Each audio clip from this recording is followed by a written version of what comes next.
So the German elections happened over the weekend. Intelligently, they have their elections on Sundays, right? It's like, oh, we can't do that here. That's just like, that makes too much sense. But they have their elections on Sundays, and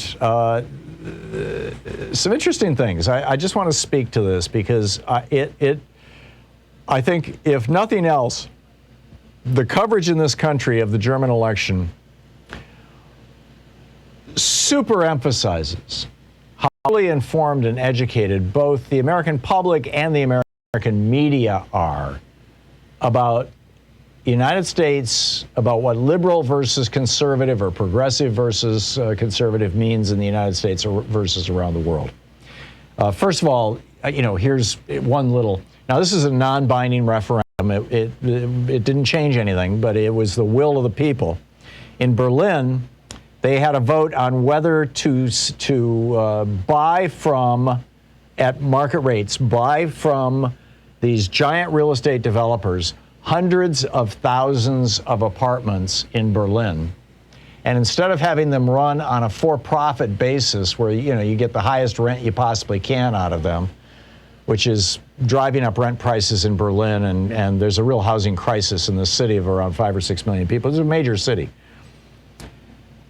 Instead, what they voted for, again, non-binding, what they voted for was for the government of Berlin to buy these housing units, these mostly apartments, from these 2 or 3 very, very large companies. The largest is company Deutsche Wohnen, which owns 113,000 units, to buy them and then make them available as low-income housing. And it won 56.4 to 39%, which, just having something like that on the ballot in the United States is relatively inconceivable. But this is what happened in Germany. And the media coverage increasingly in the United States, the media coverage in the United States that we're being subject to about the German election is that Angela Merkel is a moderate to a conservative, and that she's being replaced by somebody who's a little bit more liberal, which kind of makes you think that Angela Merkel, who has ruled Germany for, been the Chancellor of Germany for, I believe, 16 years, and is beloved by Germans, by and large, that she must be sort of like, if she's a conservative, she must be sort of like Mitch McConnell, or maybe if she's a reasonable conservative like George W. Bush or Ronald Reagan. But think about this for a minute. This woman, Angela Merkel, invited over 1 million refugees into Germany,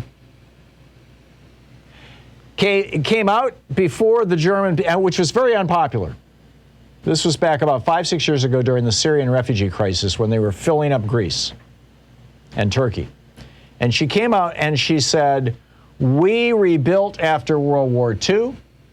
We recovered after the shock of Nazism. We have made it through the crash of 2008. We reunified this country, East and West Germany and East and West Berlin. We can do this. I forget the German word, something like Wir schaffen allein or something like that. We can all do this. We can do this.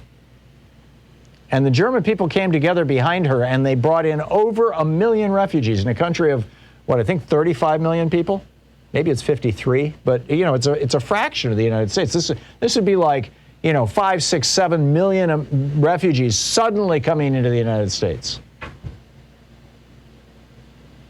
And yet she's fabulously popular. This is a country where every company with over 1,000 employees, 50% of their board of directors has to be made up of union members.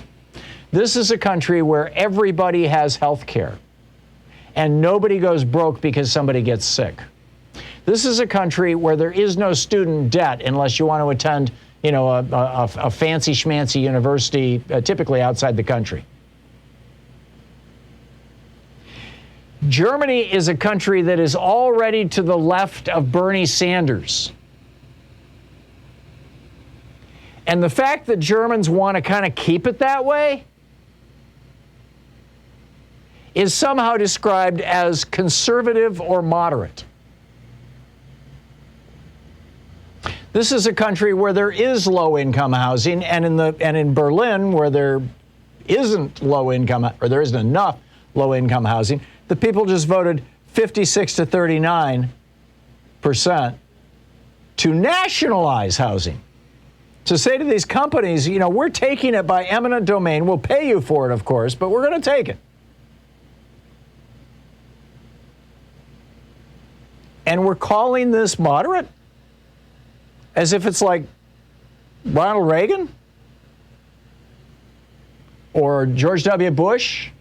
Or we're calling it conservative like it's Donald Trump or Mitch McConnell?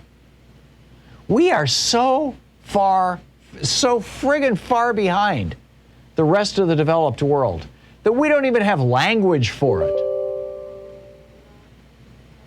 And in the United States, it's like, you know, we have no way to even report on this.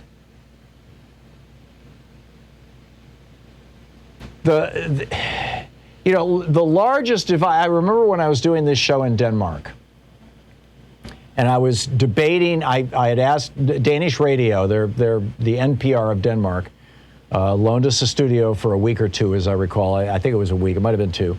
Louise and I were there together. In fact, on our Saturday Hartmann report, I put a picture of the two of us. It was right after we'd gotten there. It was a long flight. My eyes were a little bloodshot from not sleeping on the plane. But in any case, I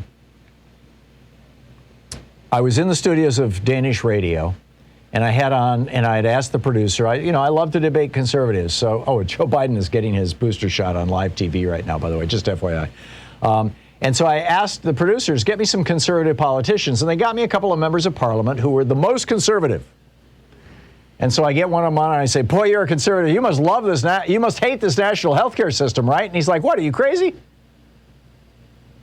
Why would I want to do away with the national health care system? It's the cheapest, most efficient way to do it. Those are conservative values. And so I'm like, well, you must hate the fact that Denmark has closed off like 10 or 20% of their streets, Copenhagen rather, and turned them over to bicycles only. You know, that sounds like big government overreach, doesn't it? He's like, what, are you crazy? That's going to lower my taxes. I'm like, how does that lower your taxes? And he's like, well, it's, our taxes pay for our health care, and if more people ride their bikes to work, we're going to have fewer heart attacks and strokes, and my health care tax bill is going to go down. How is that not conservative? And I'm like, well, then what is it that makes you a conservative? And he's like, Denmark's for Danes. In other words, we don't want people who don't have Danish ancestry in the country. Ethno-nationalism. That's what conservative typically means in most of Europe. Now, there are certainly some, neoliberals in Europe as well, which is kind of a whole nother topic.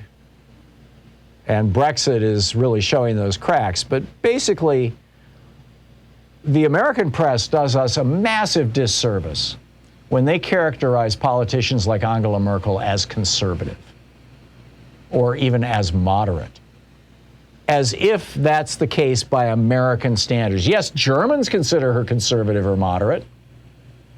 She's going up against the Greens. The Greens, she's like, let's make a 20-year transition to no fossil fuels. And the Greens are like, no, let's make a 3-year transition.